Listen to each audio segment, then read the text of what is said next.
دل کی دھڑکن، جو دل دھڑکنا شروع ہوتا ہے ماں کے پیٹ میں، یہ دھڑک دھڑک کے کبھی تھکتا، یہ ایسی موٹر نہیں ہے کہ اب اس کی ریپیئرنگ ہو، اب اس کی کلچ کچرا آ گیا، یہ آ گیا.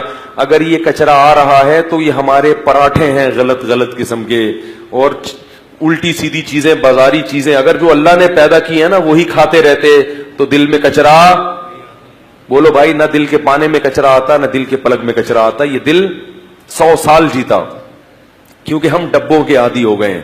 اللہ نے کہا یہ بھینس کا دودھ میں نے پیدا کیا، ہم نے کہا اللہ نہیں، یہ میری سمجھ میں نہیں آتا. کمپنی اس بھینس کے دودھ کی ایسی کی تیسی کرے گی، اس میں کیمیکل ملائے گی، پھر وہ جو ڈبے میں جائے گا وہ پیوں گا میں. تو نے معاذ اللہ غلطی کر لی جو بھینس کو تھنوں میں، ڈاکٹر کہتے ہیں نا جراثیم، او بھائی کوئی جراثیم مراسیم نہیں ہے، یہ جراثیم والا اس بغیر جراثیم سے زیادہ اچھا. یہ دودھ خراب اسی لیے ہوتا ہے کہ جراثیم اس کو لفٹ کراتے ہیں. ڈبے کے دودھ کو جراثیم بھی لفٹ کرانے کے لیے تیار، بولو بھائی، نہیں ہوتے. گوشت پروٹین سے بھرپور چیز ہے، اس لیے جلدی خراب ہوتی ہے. ہر وہ چیز جو پروٹین سے بھرپور ہے وہ اکثر جلدی خراب ہوتی ہے. اس کا حل یہ نہیں ہے کہ اس کو کیمیکل لگا کے اس کی بیڑا غرق کر دو، اس کا حل یہ ہے کہ جراثیم پیدا ہونے سے پہلے اس کو استعمال کر لو. گوشت تازہ کھاؤ، دودھ تھنوں سے نکالا اور تازہ تازہ پی جاؤ. لیکن نہیں، چائے پیئیں گے ہیں بھائی دودھ نہیں پیئیں گے، اور پیئیں گے تو ڈبوں کا پیئیں گے، کمپنی کا پیئیں گے. تو یہ تو ہماری اپنی حرکتیں ہیں نا.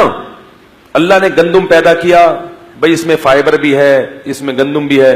ہم نے کیا فائبر نکالا سارا، اور وہ سفید ربڑ کے پراٹھے بنائے، ربڑ کی روٹیاں بنائیں، اور ربڑ کھانی ہم نے، ڈبل روٹی بنائی، وہ کھانی ہم نے شروع کر دی.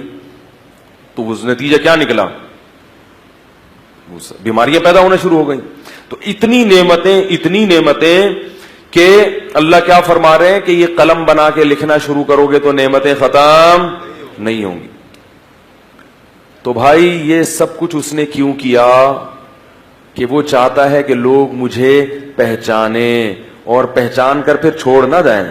جیسے کیا ہوا کہ وہ جو رکھ رہا ہے نا، آپ کی خدمت کر رہا ہے، آپ کو ایک دن مل گیا، آپ نے کہا آپ نے کیا یہ سب؟ کہ ہاں ماشاء اللہ، السلام علیکم. میں چاہ رہا تھا کہ مجھے پتا چلے کہ کون یہ خدمت کر رہا ہے، مجھے پتا چل گیا، میری نالج میں اضافہ ہو گیا.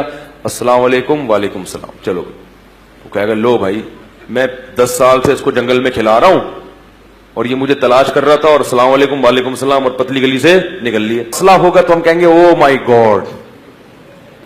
اس کے لیے کون استعمال ہوگا؟ او مائی گاڈ.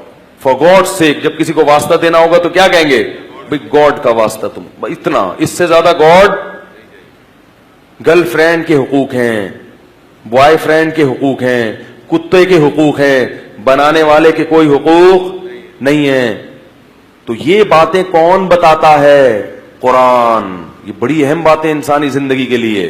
قرآن کے علاوہ دنیا کی کوئی کتاب ان چیزوں کو ہائی لائٹ نہیں کرتی. تو اب آخری بات کر کے اپنی بات کو ختم کرتا ہوں. دیکھو، قرآن وہ کتاب ہے جس نے ہمیں ہمارے رب کی پہچان کرائی، اور ہمیں یہ بھی بتایا کہ وہ تم سے کیا چاہتا ہے اور کیا نہیں چاہتا.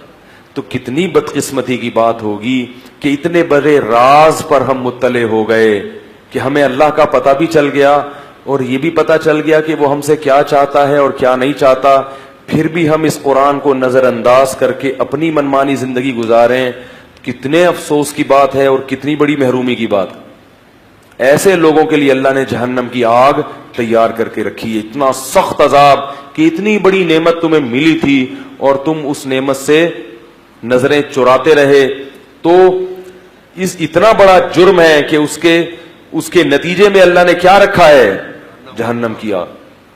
تو اللہ ہم سے کیا چاہتا ہے؟ پہلی بات یہ چاہتا ہے کہ مجھے ایک مانو، میرے ساتھ کوئی شریک، کیونکہ اس کائنات میں میرے علاوہ کوئی اور بادشاہ ہوتا تو کائنات کا نظام تباہ و برباد ہو جاتا. مشکل کشا حاجت روا صرف اور صرف کسے سمجھو؟ بولو بھائی، مجھے. میں کر رہا ہوں. اب آپ کے سامنے کوئی کھجورے رکھے گیا، آپ نے کہا یہ تو کر رہا ہے مگر وہ بھی کر رہا ہے، وہ بھی کر رہا ہے، وہ کہے گا بھائی میں کر رہا ہوں، موت سے میں نے تمہیں بچایا. اس کو غصہ آئے گا نا. ایسے ہی اللہ کو بھی غصہ آتا ہے کہ پانی کے قطرے سے انسان کس نے بنایا؟ میں نے. آنکھ ناک کان، اس میں نہ کوئی پیغمبر میرے ساتھ شریک، بلکہ پیغمبروں کو بنانے والا بھی میں ہی ہوں. اس میں نہ کوئی پیغمبر شریک، نہ کوئی بزرگ شریک، نہ کوئی فرشتہ شریک. ارونی ماذا خلقوا من الارض، فرمائے جن کو مشکل کشا حاجت روا سمجھتے ہو کہ تمہاری حاجتیں پوری کریں گے، بتاؤ انہوں نے زمین اور آسمان میں سے کس حصے کو بنایا ہے؟ کچھ انہوں نے بنایا تو بتاؤ نا، یا میرے ساتھ مل کے انہوں نے کیا بنایا ہے؟ کسی پیغمبر نے اللہ کے ساتھ شریک ہو کر کچھ بھی نہیں بنایا، نہ کسی فرشتے نے، نہ کسی جن نے.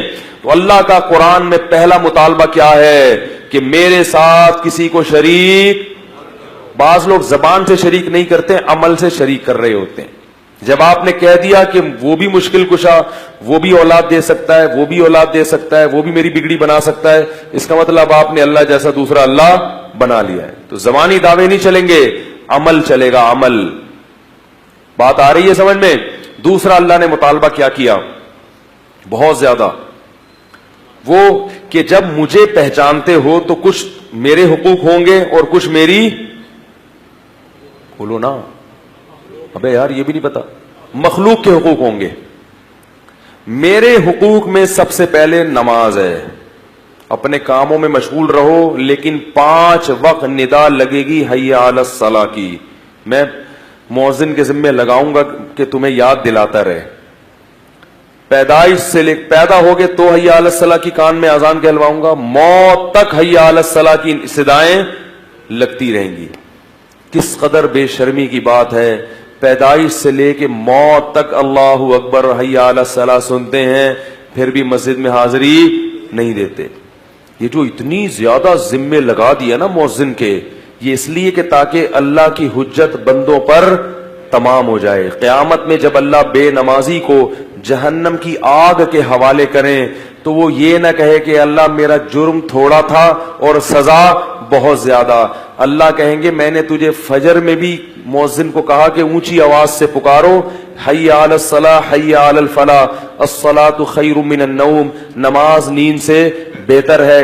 اشہد ان لا الہ الا اللہ، اللہ کے سوا کوئی عبادت کے لائق نہیں ہے. اللہ اکبر. سب سے بڑا کون ہے؟ وہ ہے. نیند بڑی چیز نہیں ہے، خواہشات دکان بڑی نہیں ہے، بڑا کون ہے؟ اللہ.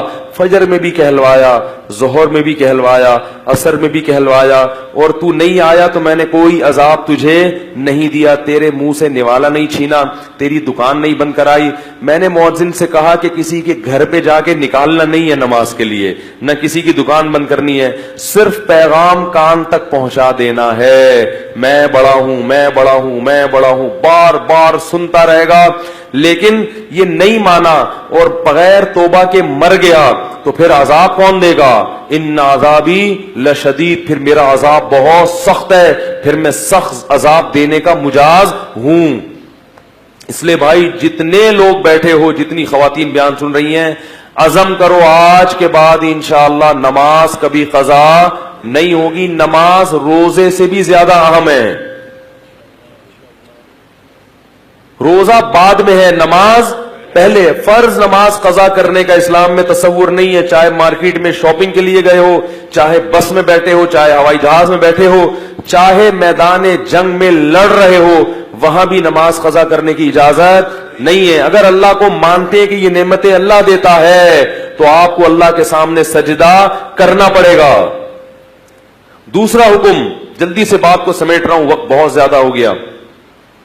سب سے بڑا حکم، دوسرا حکم جو اللہ کے حقوق میں ہے وہ ہے اللہ کی راہ میں خرچ کرنا.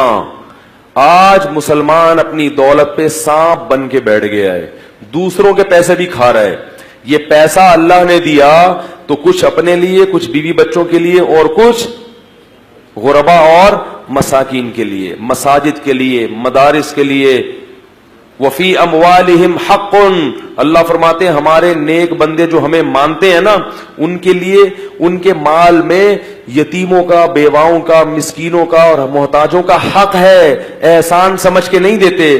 وہ کہتے جیسے کسٹم میں آپ جب ٹیکس دیتے ہو تو ٹیکس لینے والا آپ کا شکریہ نہیں ادا کرتا کہ تھینک یو آپ نے 1,00,000 روپے دیے. وہ کہتے یہ تمہارے باپ کو بھی دینا پڑے گا، گورنمنٹ کا لا ہے، قانون ہے.